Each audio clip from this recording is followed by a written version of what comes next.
talk to the person right in front of you online or in real life. Because if you're talking to the people right in front of you in your audience, or the people who are already showing up there and not just looking for who the most famous person in the room is that you can talk to, you're going to make that person feel really, really good. And you never know what connection is sitting right next to you who is being completely underestimated.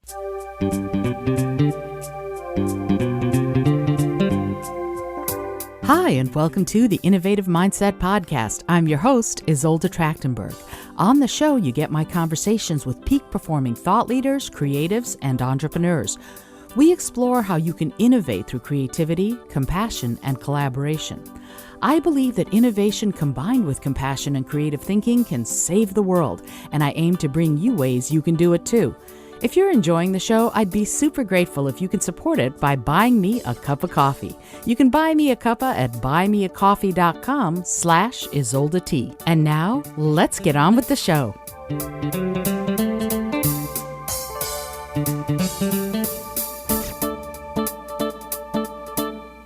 Hey there, and welcome to the Innovative Mindset Podcast. My name is Isolde Trachtenberg. I'm super happy you're here, and I'm thrilled to have back a guest who's one of my favorite people.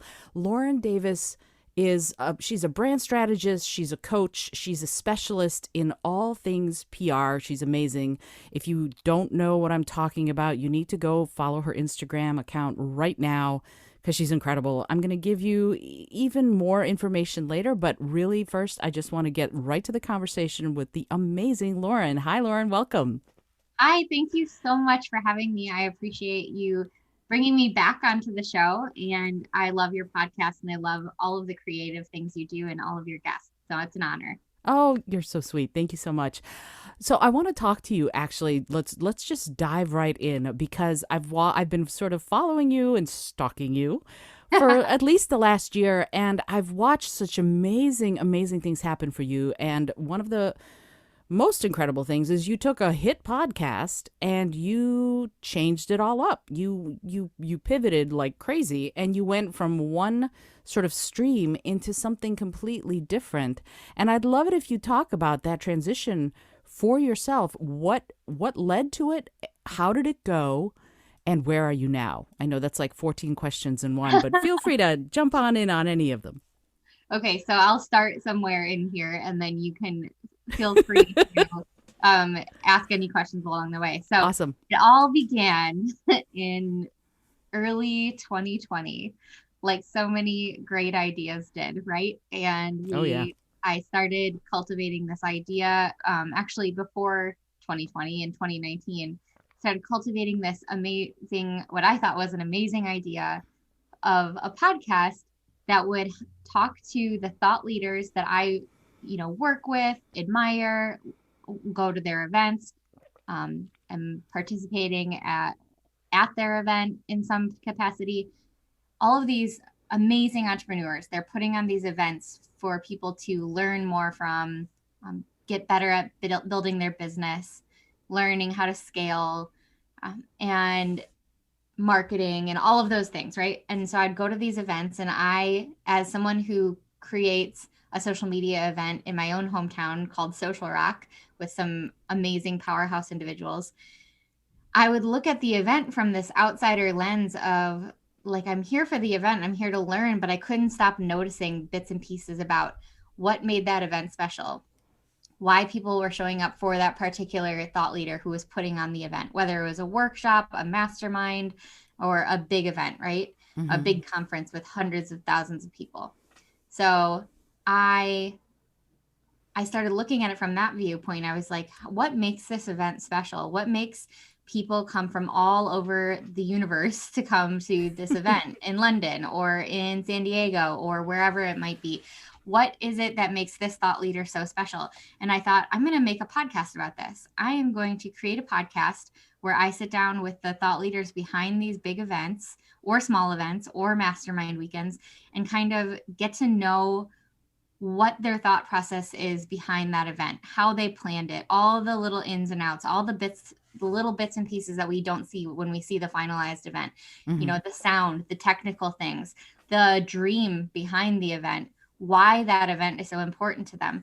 Like, I just wanted to like really understand more deeply why these entrepreneurs were putting on these events and what made them so dynamic. And as I was doing that, gearing up to have this podcast about live events and live in-person masterminds and workshops, you know, COVID-19 kind of rampaged through the country and through the world and through everywhere. And so live events were essentially shut down. Yeah. And, you know, when I remember, I think we all thought in March, we thought, you know, maybe this will be a few months and it will dissipate and we'll all kind of go back to normal and events will come back. Maybe it'll be 3 months. Okay, maybe it's going to be 8 months. All right, maybe it's going to be a year, you know, and here we are a year later. You and I are recording this almost a year after the date I started that podcast. So I started it at the very end of February. So this is, you know, we're recording this in the middle of February, and it will be a year since I launched that podcast, and it was called the Business Event Playbook. Mm-hmm. Okay. So, any questions so far? No, you're doing great. Okay. I do have questions, but I love the flow of what you're saying. So please keep going. Okay. So as the year started and as we realized that events would not be taking place, I said, you know, what is it that I really do? Like that podcast was awesome because I got a chance to sit down with entrepreneurs who are building these events and really get to understand them, get to know them. But what is it that I really do in my business? What I do is I am a personal branding consultant. I'm a marketing consultant. I help thought leaders understand just how much their online presence matters. You know, because it's so easy to hand your online presence off and to delegate it. But the things that happen online can be the catalyst to your success. Like the way that you show up digitally is so important. So I'm a personal brand strategist, and what all of that kind of stuff, like the event space, had to do with personal branding is that this was one other pillar of building that personal brand. Mm-hmm. Having an event is one way to build your audience. Some people have a platform, they pick their platform, right? Some people have a podcast and that's their main platform. Some people have the stage, they're a speaker, that's their main platform. And other thought leaders and entrepreneurs, they plan events and that is their main platform. That is their podcast. That's their blog. That's their YouTube, you know? So I really was like, okay, so this is what I'm passionate about, deeply passionate about, is personal branding. So I'm going to turn my podcast, the Business Event Playbook, into the Real Personal Branding Podcast. Because as you know, Isolda, and you know, anyone that knows me knows I'm kind of built on this idea of I want you to use social media and I want you to use your digital presence as you would with building real connections in real life. I believe that everyone should, you know, I believe that the reason why social media doesn't feel aligned for some people is because they're not using it the way that we use it in real life, or the way that we make connections and build relationships in real life. And so that's my goal and my mission. And so the Real Personal Branding Podcast just fit. And so now I get to bring those stories to life about events through this podcast. Still, I can pull them through and talk about the platform, talk about the planning of the event, how it all works, how it all comes together. But I can also talk about more things now. I can talk about PR. I can talk about social media. I can talk about how to get better podcast interviews and what to do with podcast interviews after you're on.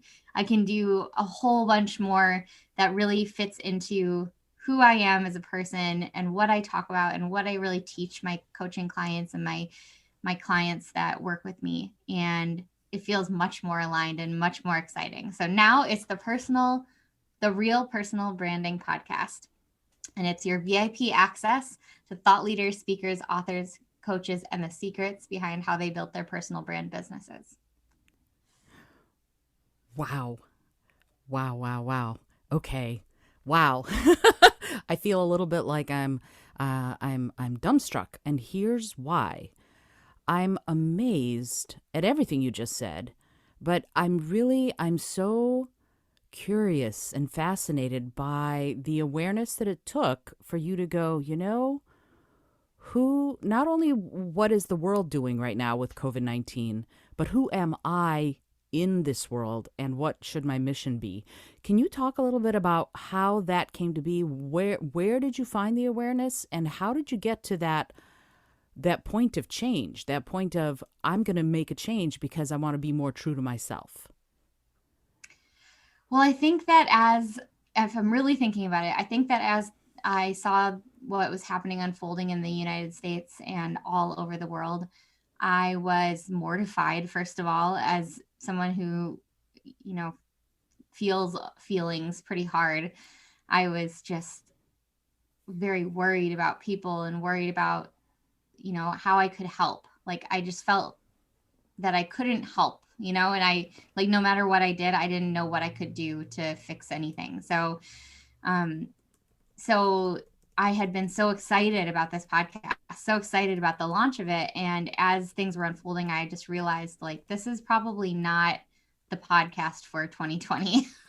Right. Because even at one, I did not feel the same about a podcast that outlined every person's virtual event. And people were like, well, just talk about virtual events. I was like, to be honest, like, who wants to listen to 12 episodes about virtual events? No one even wants to go to 12 virtual events. Like, you know what I mean? Like, that's not the point. Like, what I talk about in my podcast is bringing people together and how influential and impactful that can be for your brain and for your brand and for your network and building that, for introducing you to people, for expanding who you are.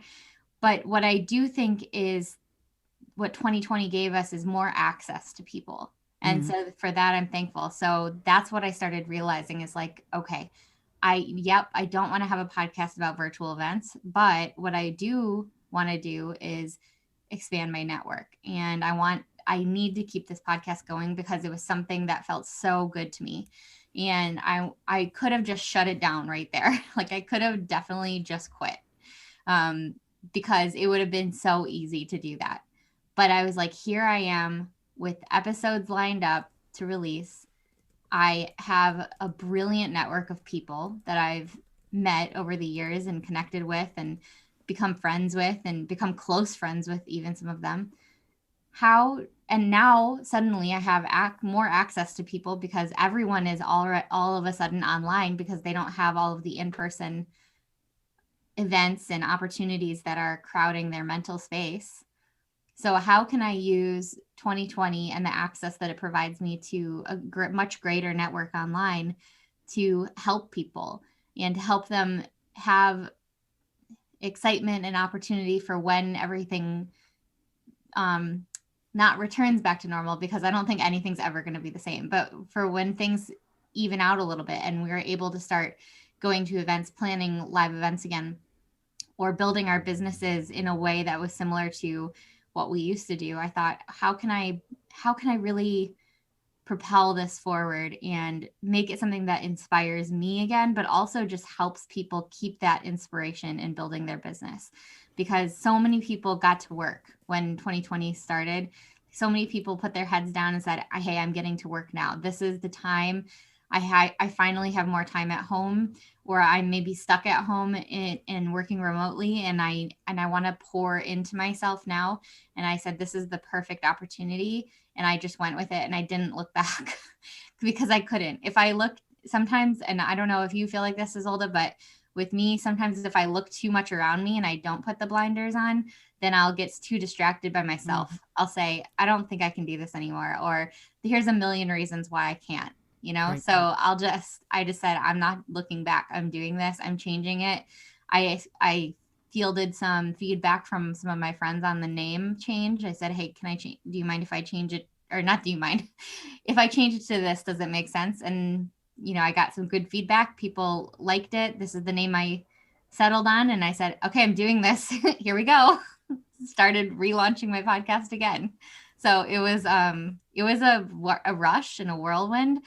But I'm happy to say the podcast is doing great. And if I had worried about it for too long, I would have never done it. And I think a lot of us are in that boat. Some people are natural action takers, right? They get something in front of them and they're like, I'm going to take action right now, right away.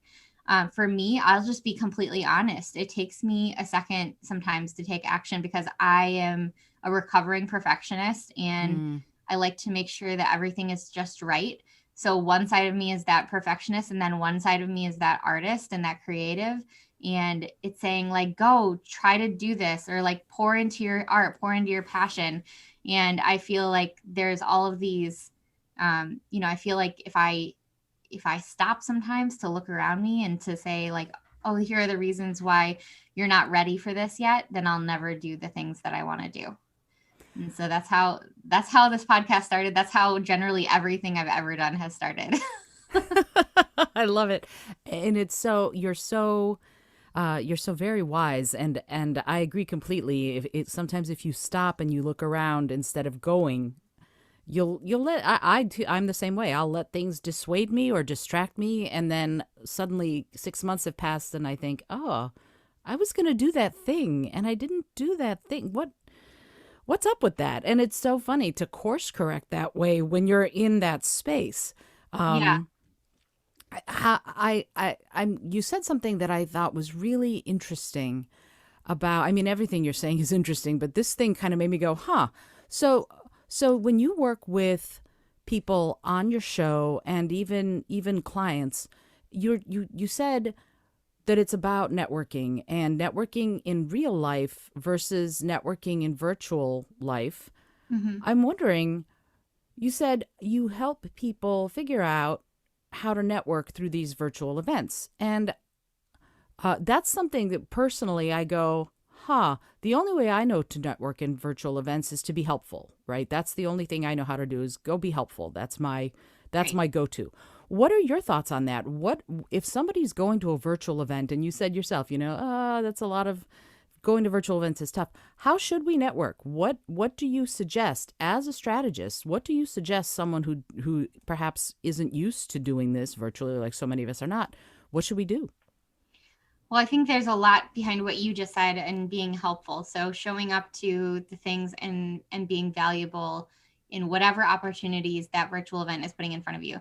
Let's talk about the technical side though, because a lot of times virtual events will have a Facebook group or a thread or like a Slack channel, something like that, where you can connect with people from the event inside there. And many times there are questions in those Facebook groups. People have asked questions or said something and it's just crickets. No one's answering them, Mm-hmm. right? So that gives you the opportunity to stand out and answer people. So I always say whenever there's a Facebook group, don't be afraid to be the one person in the room who is liking people's posts, commenting, posting that photo introduction of yourself. Do it because it might feel weird to you or might feel uncomfortable, but everyone's thinking of themselves. They're thinking, I can't post a picture of myself right now because of this reason and this reason. And maybe my hair is not perfect, or maybe I don't like the lighting today, or I didn't get dressed for a picture. And whatever the reason that they're coming up with in their head to not participate in whatever group situation there is at a virtual event, they're having that reason about themselves. So if you take that first chance and you do it, you lead the way, and people are going to remember that. Secondly, people are asking those questions, like, hey, what my favorite my favorite, an email goes out from the event organizer and it says, post your favorite session in the Facebook group here. And one person does it and no one else does it, and it's crickets. That's your opportunity to make that person feel good about posting. Even though you're not the event organizer, you're someone maybe attending the event, strike up a conversation in the comments of that post. One, it helps the event organizers or the thought leaders putting on the event, and it helps them notice you a little bit more as a leader. And then two, it helps the person who went out of their way to actually post something not feel as alone. And I think if we can, we as human beings, we want things to move fast, we want things to happen quickly. Me too, I always want things to happen faster than they do. And we think, like so if you were at a networking event and you walked up to someone and you guys struck up a conversation, and that person was like looking off behind you to like behind your shoulder, looking at the next person they were going to talk to, you wouldn't feel very good, right?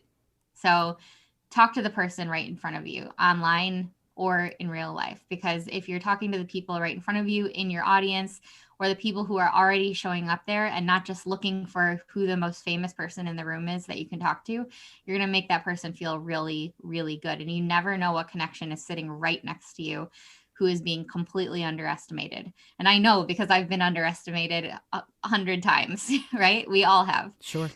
Secondly, if you were at a real networking event and you were talking to somebody and they just walked up to you and they pitched you and then they walked away, like, what are the chances that you're going to ever talk to them again? You're just not going to, right? But in LinkedIn or on Facebook or on Instagram, we get these direct messages every day that are just straight up pitches. They're just like, hey, buy my thing, or hey, can we set up a phone call, or hey, fake warm greeting, can I talk to you about this? Do you have 15 minutes? And then they keep bothering you, pestering you without you ever showing any mild interest besides accepting their friend request, which is basically like saying hi. So don't be that person at the networking event. Don't be that person that comes up and shoves a business card in your face and pitches you and walks away. Like, this is not gonna work out. This relationship won't work out. Third, if you go to a real networking event and you walk up to someone and you strike up a conversation and you are warm to them, they are warm to you, you understand each other's interests a little better, you clink glasses, and you understand what each other does. Maybe you add each other on Instagram that night or on Facebook, and then the next day you email that person and say, hey, it was so nice meeting you. Do you want to meet for coffee to chat about more of what we talked about at the event last night? Sure, that sounds great. You meet up for coffee, you kind of connect there, and then you decide to do business together. And it takes like so many different touch points to get to that coffee shop where you're doing business together. But for some reason online and in online networking, we think that it's going to happen immediately. Like, it's going to happen on that first message after I accept your LinkedIn request. No, it's not. So you have to, if you're struggling with social media and you're saying, why isn't this working for me? This course or this growth hacker told me that all I have to do, it's a numbers game, and all I have to do is message 100 people, and eventually someone will say yes to a phone call, and then I'll be able to get them on a sales call. If it feels not aligned to you, that's probably because that's not how you make relationships in real life. That's so true. And I agree completely. And there's a weird thing, and maybe it's just not understanding how it works through the virtual space. For me, like in your Facebook group, which I love, and I want to talk so much about your Facebook group. One of the things that you did it gave me the warm fuzzies, and I loved it. So I was pretty active in your group, and you did a sort of a recognition post that said, hey, the most active person in the group is Isolda, which I thought was really sweet. And so that's a testament to you and what you do, which is you pay attention. You recognize the people in your space who are participating. And in live events, in a situation where I meet someone and I chat with them and we go and have a drink or a coffee or tea or something, and we're just chatting, that's one thing. But how do you do that in the virtual space? How does that translate to, like in the Facebook group, I was answering questions or whatever because I perhaps knew the answers or could comment. Is that how we do it? Or what are the processes of doing that virtually versus live where you can go, let's go have a cup of coffee? So my first tip would be to take advantage of the moments where people ask you to introduce yourself. You never know who is silently looking at those things, but not necessarily commenting or liking, and they might need exactly what you offer. So always take advantage in every online every online place to introduce yourself. Now, there are some, I'm sure you've seen it in some Facebook groups. There are some people who say like, okay, let's grow your following, put your Instagram handle below and everyone go follow you there. So that's, I have, mixed feelings about that type of stuff because it's not necessarily the best way to get followers. But what I do recommend in those situations, like in Facebook groups, like that, is to put what you actually talk about on your Instagram and use that as another place to introduce yourself. So whenever I see something like that happen, I say like, here's my Instagram, but before you follow me, this is what I talk about. This is who I am. If that sounds interesting to you, P.S. I also own a record store. If that kind of stuff sounds interesting to you, then by all means follow me. And I love to stay connected and engaged with my followers because I want people to know I'm not looking for fake followers. I'm not looking for followers who aren't going to be connected to me and my content. And so understanding that online is obviously different. Like we're obviously behind computer screens. We're not in person right now. And it's going to be different, but using the opportunities to introduce yourself and to make yourself known go a long way. The second thing I would recommend, and this is just a very technical thing, is to have a same or similar profile picture on all of your platforms and start showing up as who you want to be. So if you want to, if you want to be recognizable, you need to have a profile picture where somebody could, if they saw you in a gas station, but you guys have been connecting online only, and they saw you pumping gas, they'd be like, hey, are you Izolda? Make sure that they can recognize you in person, online and offline, and that it's not some like overly filtered crazy photo, but maybe that does look professional, so they know that you are taking yourself and your business seriously. That goes the same for, make sure your photo's not super little, so people can actually see you. Like make sure it's not like you as a silhouette or something. You want people to be able to recognize you if your goal is to build a personal brand. Another way to take things a step further to network is if you are really interested in what someone is doing. Okay, let me rewind. Don't network just to network. Network with people you're interested in, because then it will feel much more aligned for you. So Izolda, if you were in my Facebook group, which is called Understanding Social Media Marketing for Entrepreneurs. And is fabulous. Thank you so much. That is something that I love. Like I love that Facebook group to pieces. It's a free Facebook group, and I just talk about social media tips, but I just think that it's such a dynamic group and it's mind blowing the amount of interesting people in there. But anyways, I got off subject here.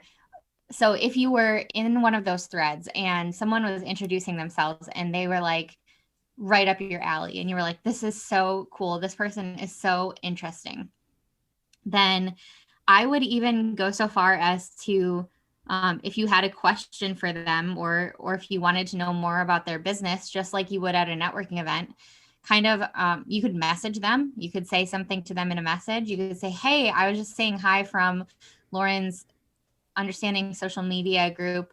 I love what you do, and it sounds so interesting. Can you tell me more? Or would you like to be on my podcast sometime? Like, feel free to do stuff like that. I've actually seen people in the comments inside the Facebook group connect and open up the relationship to have a podcast interview. I think it was Bob Gentle and Sean Osborne. They connected in my comments in the Facebook group. They had never met before, and now Sean has been a guest on Bob's podcast, and I think maybe the other way around too. And I'm just like, it's mind blowing, right? Like the access we have to people. Bob lives in Scotland. Sean, I can't remember where he lives. I think it was somewhere in the United States here, but they met in the comment section of a free Facebook group started by me, and now they're friends and they're connected online and they're on each other's podcasts. That's cool, right? But it happened organically because they were being friendly with each other and because they each had something that was useful to each other, and they read about those useful things because both of them took the steps to introduce themselves. So don't be afraid to introduce yourself and get out there. And I would say make relationships and network with people without any expectation of anything in return. That would be my biggest tip in life, is to make connections with people and broaden your network without expecting anything in return. Yes, yes, yes, yes, yes, yes. You're singing my song all over. So yeah, I love what you just said about no expectations. I think that's incredible. And I agree completely. And here's something that's interesting about what I just heard you say. You said feel free to comment and network in these Facebook groups, and I'm wondering, is that the norm? Like, one of the things that you see in some of the Facebook groups I'm in is, you're not allowed to do that. You're not allowed to take things offline. So and talk, talk to someone because you've found something that they're doing really cool. So you're always allowed to network and be kind to one another and get to know each other and ask questions. You're not allowed in lots of Facebook groups to promote yourself. So if you were like, oh, they were like, tell me more about what you do, and you were like, I have a podcast, here's the link to my podcast, that would probably be deleted by a lot of moderators and a lot of different Facebook groups. But if you're like, I have a podcast about this, and and they're like, oh my gosh, that is so interesting, how cool. Like, what are the rules that someone can't message you and say, what's your podcast called, I want to go check it out? There's no, like, you can't put a rule on being a human. You know what I mean? I agree. So yeah, like I would say as long as you are following the moderator's rules inside the group, which every moderator has different rules for different reasons, and I'm sure they're all well, like they're there for a reason. I don't recommend going against their rules in any way. Answer in a way that follows their rules, but if you were interested in someone and they were your perfect guest, what would stop you from messaging someone and saying, like, honestly, I loved the conversation that we just had in this room, and I would love to have you on as a guest on my podcast? I think that there's, taking that offline or out of the group is not anything bad. That's the reason why those groups exist, is to help you connect with other people, and to help you most of the time connect with that thought leader as well. But maybe I speak for myself, but I don't really want overly promotional posts in my group. I don't want it to be a constant promotion. And if you notice, I hardly promote anything I'm doing myself in totally that true. group. I'm much more worried about cultivating a growing and engaged Facebook group where people can learn how to use social media for the benefit of themselves. But that being said, if there's something to promote and somebody has something that they'd like to promote and they ask me, I'll figure out a way to weave it into what I'm doing, or I'll work with them to figure out how to let that be something that the community can use. That being said, not every Facebook group is going to be that way, but follow the moderator's rules, but don't let that stop you from showing your personality, commenting on other people's things, asking them questions about themselves or about their business. It doesn't mean that they are going to promote or use a link or anything like that. It could just be a real question if you're interested in someone. And I don't think that there's any harm in that, as long as you are following the moderator's rules of what is allowed or not allowed in that group. Yeah, that makes a lot of sense. And I'm using myself as the example here.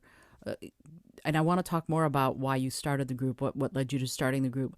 What's interesting, I ran across this website recently, which allows you to test what your website would look like to people who are colorblind in different kinds of colorblindness. Oh, cool. Yeah. And I posted it to Understanding Social Media in your group. And a lot of people came to me and were like, oh, I had no idea this even existed. And I thought that was so cool that you didn't bat an eye. You went, absolutely, this goes into the group because why? And the question that I have for you is, what makes you decide if somebody wants to do something like that? What decides you on, yes, I'll allow it, no, I won't? I want to make sure that everything in my group page, as a moderator, as an admin of it, and as the creator of it, I want to make sure that everything is valuable to people. So when I see something like that, I think, a lot of the people in this group are building businesses, they're building their websites, they're working with a web designer right now. They might need this resource. They might need it as a tool. And I guess I'm just very human centered in that way, that I want to make sure that everything that comes out of that group is going to be valuable to most of the people in the group. So I don't have any like check boxes that I run it through or a filter necessarily right now. I just like to make sure that whatever someone has is going to be useful to the majority of the group members. And I thought that that was valuable. It's inclusive. It is welcoming to people who have, who struggle with colorblindness or who were born that way. And it was, I thought it was a really valuable resource. So I just wanted to make sure that anyone who needed it could use it. And I know that I've thought about that as a designer, my start in design. I've thought about that often. Like, I wonder what this would look like to somebody who is colorblind, because I don't want it to not look right to them. I don't want to not look the same. And so when I saw that, I was like, hey, this is something I've thought about a lot. Thank you for sharing that. And so, yeah, I was very appreciative that you shared it. Oh, it was absolutely my pleasure. I was like, this is amazing. What a great resource. And so I was Yeah. anybody who needs it, right? So let's talk about the group a little bit more, if you don't mind. Uh, what made you this all started relatively recently, like within the last year. What made you decide to begin this? It's a free group and so valuable. The stuff that you put out is incredible. What made you go, this is the next step, and how did you do it? I think because there were so many things I wanted to share, and I wanted to share them with the right audience. And a Facebook group is a very useful tool for that. So I started my Facebook group in a little bit of a different way than most people might start it. And maybe some of your listeners would start it like this too. So I'm going to explain my experience. And that doesn't mean that this is how every Facebook group starts, but this is my experience. Is I have always been much more about cultivating an audience that really wants to hear from me. And I don't care about having a giant group. I care about having a quality group. So I have only promoted my Facebook group on my Facebook page once or twice. And I've promoted it a few times in the stories of my Instagram. That's it. Because I want people who come to my Facebook group to really want to be there. I want them to participate. I want them to be involved. I want them to comment. I want them to learn from it. So I only want people in there who are really going to take what we're talking about in there and run with it, and who will help other people in the group, who will add value, like we're saying, who will comment on each other's posts, on each other's introductions. That kind of stuff means a lot to me, because that means I'm cultivating a community. It doesn't mean that I'm cultivating just a group that worships me. And that's like the most uncomfortable thing I could ever think of. Like, I want to cultivate a community of people who grow and learn from each other just like we would in real life, because that's what I love doing. I love bringing people together. I love hosting parties. I love hosting networking events in my hometown. I love planning my conference here in my hometown. I love doing stuff that bring people together. And so that was my goal for that Facebook group is, hey, I want to teach people social media tips, and I want to, a lot of people ask me the same questions over and over again. And I was like, this would be an excellent place for me to drop those answers to those questions, to a place where I know the audience is like a captive audience, like they want to learn the stuff that I have to say. Mm-hmm. But secondly, I want to bring people together who all are in the mindset of working together and building community together and getting to know each other. And that's how I started my Facebook group. So I hardly promote it. I hardly put it out there. It grows every day, so much that I just ask my admin to take on approving requests because I can't keep up with it. It grows every day, and the people that are coming are people that are exactly in my avatar, my niche. And that's because we started with a smaller group. They all are bringing new people to the group. They're inviting their friends. They're telling people about it. And that's why it just keeps growing, and it's going to keep growing. And it's going to keep going as long as we are all working together, participating, and learning from each other. And that's like all I couldn't ask for. That's all I want out of that group. That's Just fabulous. a place for people to grow. And I've invited several friends to to be part of of the group because it is so incredibly valuable. You're doing incredible stuff there. There's something that I really particularly love. In addition to the opportunity to make new friends, which is always really cool, I love your approach to new tech, new apps, new avenues. You put out these videos, and this is how you use Clubhouse. This is how you use this. And the question I'm wondering about is, how do you decide which new app to do one of these videos on? Because there's new social media apps coming out every day. Yeah. How do you decide? And how do you approach learning them? And how do you approach teaching them? Again, 14 questions in one. Okay. So how do I decide which videos to put out there? That's a really easy one for me because it's usually like this. It's like I wake up and there's a wall of people asking me the same question. That's when I decide to make a video. That's when I'm like, okay, I'm going to make this video. When it's like 10 people in one day have asked me, Lauren, how do I use Clubhouse? Like, what do I do? Or Lauren, how do I use Business Creative Suite on Facebook? So it's like those types of things.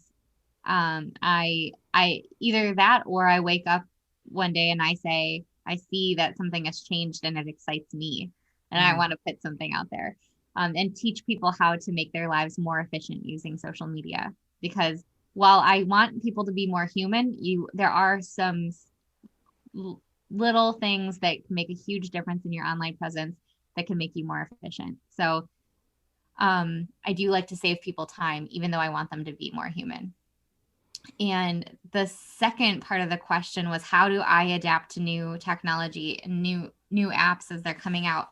So first of all, remember I told you sometimes it takes me a second to take action, right? And that's because I'm in learning mode, I would say. And so many times before I get that wall of text saying, can you do a video? I've already been in research mode for a few weeks or a few months. I would say I've been in research mode with TikTok for like a really long time. Since TikTok, since my, young niece and nephew and other people started talking about TikTok, I was like, this is going to be huge. I need to start paying attention. And so I've just been learning how it works, like learning for whenever I dive in, or if I don't dive in and I want to teach other people how to dive in, that's still also, that's also still important to me. So I love learning. I love adapting to new things. And I also think that we all have this ability inside us to either look at innovation and say, this is cool, I am excited about the future, or we can say, oh, pish posh, that's never going to work out. And with social media, traditionally, we have, as a society, we've said, oh, Instagram's for teens, Facebook's only for college students, TikTok is only for Gen Zs who dance.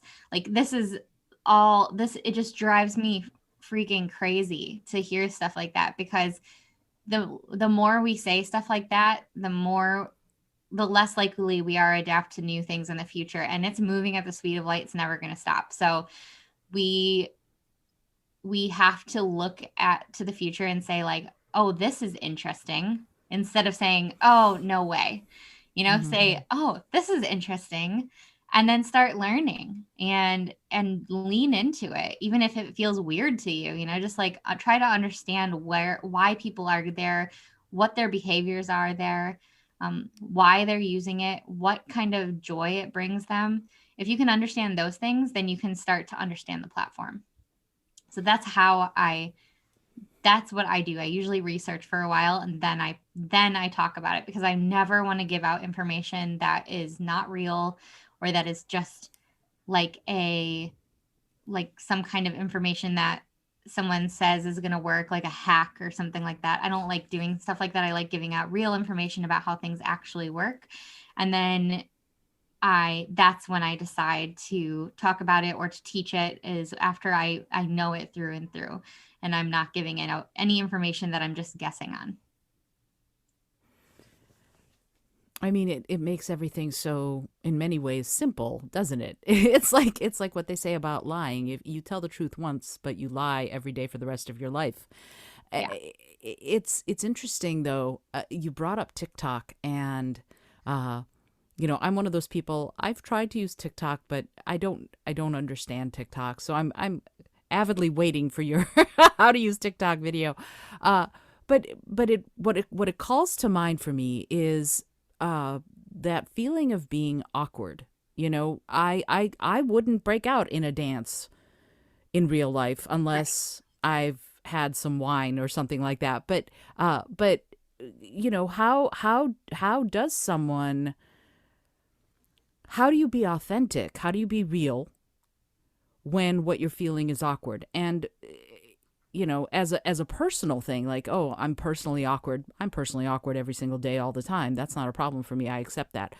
But in your business, that's something that feels like you don't want to be as awkward. So how do you reconcile those in your business, and also when you're guiding other people in theirs? Well, just like in real life, there's like people who have different interests and different things. And most of the algorithms on these social media sites are designed to put the things that are interesting in front of you. So when TikTok came out and the mass public thought like TikTok is just for dancing, it's not just for dancing. Like there's plenty of business content on there. There's plenty of entrepreneurship content.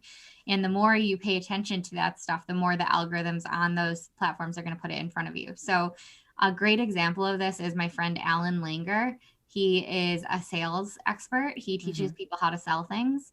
And he is like, in a matter of a couple of months, just being super consistent on TikTok, has kind of figured out his lane and has landed on a whole bunch of different. He's like, the algorithm is putting him in front of the right people. So it's putting him in front of people who want to be better at sales. He's not dancing. He's not doing any of the like dancing type style videos. He's actually seems to be telling a story in most of the videos, or Mm-hmm. telling a tip, or giving a tip. And that's something that we can all get behind. You probably didn't feel that great at podcasting the first couple episodes that you did it, or you probably didn't feel great performing the first time you performed. You probably felt a little bit awkward, right? So Sure. it's about choosing the awkward that you want to participate in. And you don't have to be on every platform, of course. You can be on the platforms that you choose to be on, but you can always adopt things, and you can always look at them and say, hey, this is really exciting and it's new, and I want to see if there's anything on here for me, and just kind of work towards it and try it out a few times, see what works for you. I remember, I have a friend who has 180,000 followers on Instagram, but he only has 500 followers on TikTok. And that's probably a little humbling for him, right? Like, Mm. okay, he's got a huge audience over here, not such a great audience over here, and he's still figuring out how TikTok works for him. So there's always a little give and take. You're not going to be perfectly good at everything the first time. I know this for sure. My TikToks are mostly about my dog, and there's very little traction on them. And that's fine with me, because right now I'm just learning. I'm just like soaking it up and saying, like, okay, I want to see what people in my space are doing on TikTok. I want to see what people in personal branding, in social media, in all of these different things are doing on TikTok. Don't worry so much about getting behind as don't worry about getting behind. Worry about showing up as yourself. That's the thing that you should be focused on. So yeah, don't stress out about like, oh, they have so many more followers, or they got started earlier than me. Just start today. Just start today by like figuring out, like, how can I let me look up hashtags that are in my niche. Let me pay attention to people who are talking about the same types of thing as me. Start writing down inspiration, and just help yourself get creatively inspired by new tech and by new apps instead of saying like, oh, that's never going to work. And not for you, for everyone. No, totally. Yeah. But it actually it applies to me too, and it's not that it's never going to work. It's more I'm never going to have time. You Yeah. know, that's something that I struggle with respect to social media in general, and that idea of like, oh, you know, oh, there's this cool Instagram thing I want to do, but then there's a TikTok, and then there's a Facebook, and then there's a this, and then there's a that. What is your recommendation for people who feel fried by something like that? By how many different uh, apps there? Like I was listening to John Lee Dumas talk about this yesterday. He said, you know, Clubhouse is really great about certain things, but can also be a real time suck because you can just start listening, and all of a sudden 4 hours have gone by, and you didn't get done the things you wanted to get done because you were so busy listening to Clubhouse. So what are your thoughts and what are your tips for staying true to whatever social media you decide to do? Yeah, that's a great question. And I fully agree that social media can be a time suck. So what I recommend is using a timer. And I know you're like, oh my gosh, really?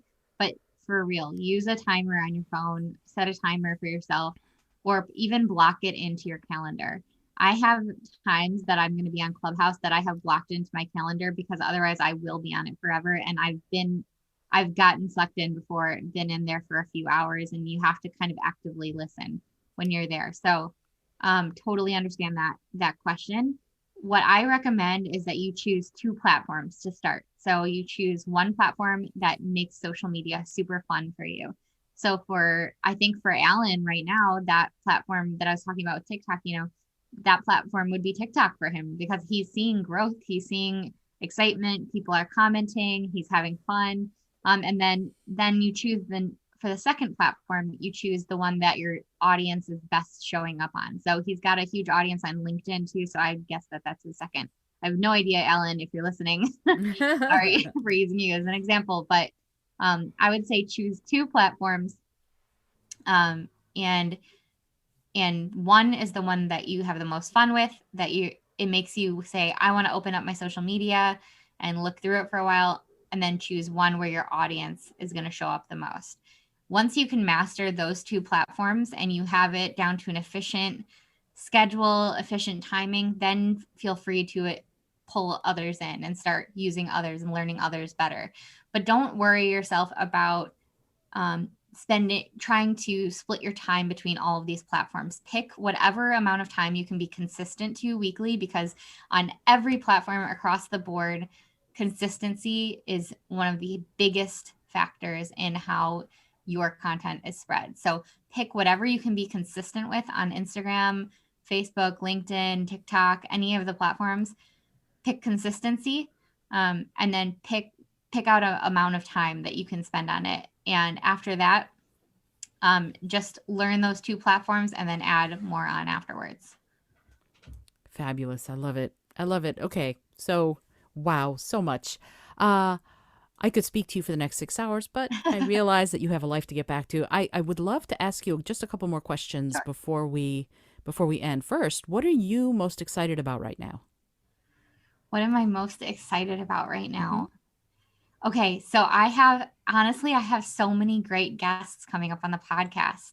I'm really excited about that. I have Mark Schaefer, John Lee Dumas, a whole bunch of others. It's really exciting. And when I started my podcast, I thought, oh, in a few years, I might interview some of these guys who I know, and, I know by name and have spent a little bit of time with here and there, but not really anything that, I would consider John Lee Dumas one of the entrepreneur podcasters that people all know, right? So Sure. excited about guests like that, excited about all my guests, really. um, I'm excited that I've rebranded it and it feels energizing to me again. And honestly, I'm happy that my family is safe and healthy, and that we made it through 2020 for the most part with everything working out. That excites me too. I'm excited to be alive and to to be here living and talking to you on this podcast. Ah, that's fabulous. I love it. I love it. Thank you, Lauren. I'm so excited that you were here and sharing all the wisdom. As you know, I ask this silly little question at the end of every episode. You've answered it before, and I'm actually curious to hear if your answer will be different.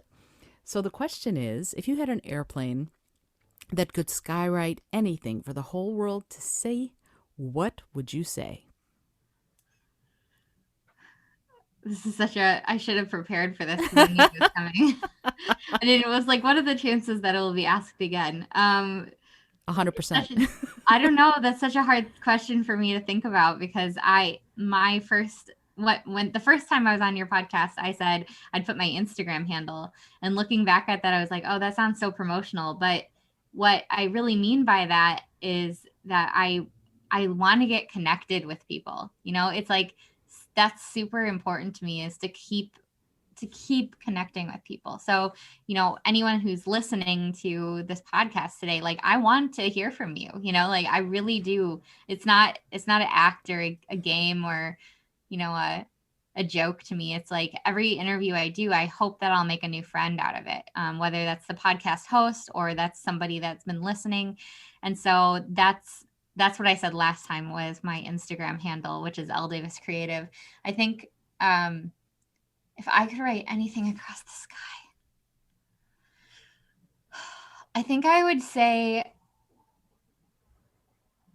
I think it's as cheesy as it sounds. I think it would say, be kind to each other, because what I keep seeing is just this ability for us to tear each other down everywhere.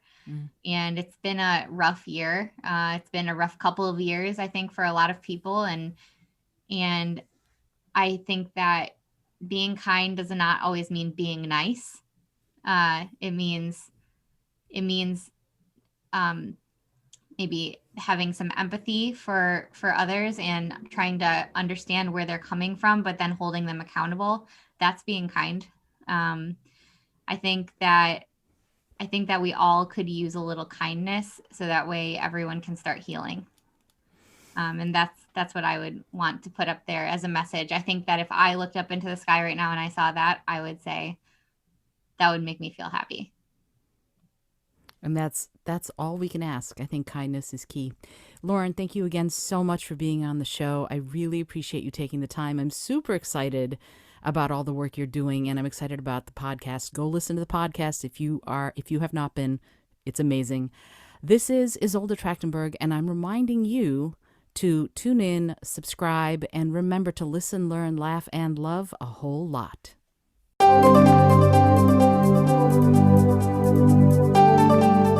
Thanks so much for joining me today. I really appreciate you being here.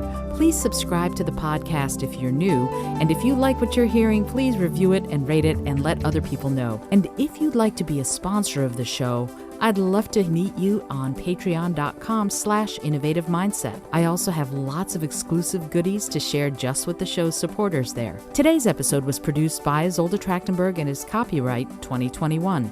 As always, please remember this is for educational and entertainment purposes only. Past performance does not guarantee future results, although we can always hope. Until next time, keep living in your innovative mindset.